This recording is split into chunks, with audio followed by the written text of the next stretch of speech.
Glória ao Pai, ao Filho e ao Espírito Santo, como era no princípio, agora e sempre. Amém. Marcos 1, 40 ao 45. Aproximou-se dele um leproso, suplicando-lhe de joelhos: Se queres, podes limpar-me. Jesus compadeceu-se dele, estendeu a mão, tocou-o e lhe disse: Eu quero ser curado. E imediatamente desapareceu dele a lepra e foi purificado. Jesus o despediu em seguida, com esta severa admoestação: Vê que não digas a ninguém, mas vai, mostra-te ao sacerdote e apresenta, pela tua purificação, a oferenda prescrita por Moisés para lhe servir de testemunho. Este homem, porém, logo que se foi, começou a propagar e divulgar o acontecido, de modo que Jesus não podia entrar publicamente em uma cidade. Conservava-se fora, nos lugares despovoados, e de toda parte vinham ter com ele. Palavra da salvação. Glória a vós, Senhor. Esse trecho bem breve aqui, de 6 versículos, mas também nos dá muitas boas orientações para a nossa vida. Percebemos aí a atitude desse leproso que se coloca à disposição, se coloca na confiança de Jesus e se coloca assim na disponibilidade de Jesus, né? Se queres, podes limpar-me, podes curar-me. É interessante essa postura do leproso. Ela nos ensina muito. Como eu já falei em outras reflexões, nós muitas vezes queremos que Deus faça do nosso jeito, no nosso tempo, da nossa forma de pensar e de agir. E esse leproso não, ele colocou-se de uma forma muito aberta, muito tranquila na presença de Jesus. Olha, eu preciso, se tu queres, podes fazer. E Jesus o acolhe, Jesus o fala.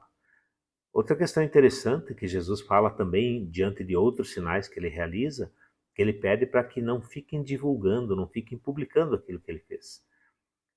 Isso tudo tem um sentido na missão de Jesus. Em primeiro lugar, porque ele não veio para fazer uma exposição tão pública assim, que o sinal não era o mais importante que ele tinha que fazer. O sinal era para acompanhar aquilo que ele anunciava, para confirmar a sua missão, para confirmar a sua origem, para confirmar que era filho de Deus. Mas não é o principal, não era o essencial. Então ele não quer que se faça propaganda disso. Ele aceita as pessoas testemunharem, mas não é o foco dele.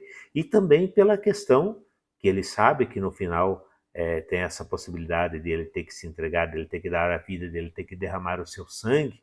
Então ele também não quer antecipar isso. E depois a perseguição vai vir junto com esses sinais que ele faz. Ele sabe da perseguição. Então ele quer que tudo aconteça no seu tempo. Então é importante.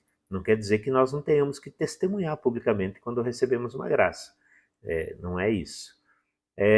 Outra questão também, Jesus aí rompe uma barreira interessante, a questão do toque. O leproso, aquele que era doente, que estava, né, numa situação de doença, era considerado pecador e excluído da graça de Deus. E um leproso não podia ser tocado, tinha que ficar à distância, porque quem o tocasse e estivesse com ele também era considerado impuro. Jesus rompe essa barreira para se aproximar daquele excluído, para dizer que Deus não exclui ninguém, para mostrar para nós que não exclui ninguém.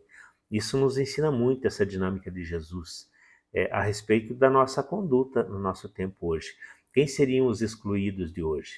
Nós temos aí alguns que nem sempre a gente encontra no dia a dia: um morador de rua, um pobre, um abandonado, um desempregado, um dependente químico. Nós temos muitas situações e a gente muitas vezes tem medo de se aproximar. Nós temos muitas barreiras com essas pessoas. Nem todos têm o jeito de se aproximar. Nós temos outras pessoas também, às vezes, que passam pelos ambientes que estamos, né? Uma pessoa, um excepcional, né? Alguém que tem alguma limitação física, limitação psiquiátrica.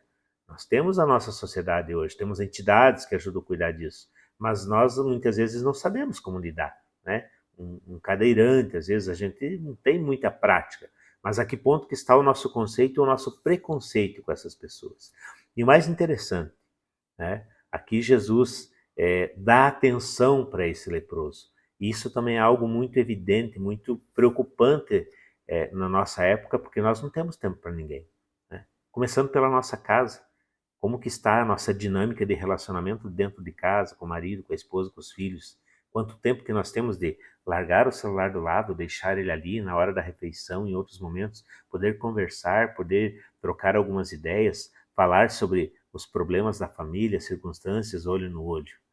Então, essa atitude de Jesus nos diz muito e podemos começar por aí, por essa questão de tempo, de atenção. Quando estamos com a pessoa, poder ou se esforçar para dar uma atenção plena para ela, na conversa, no diálogo.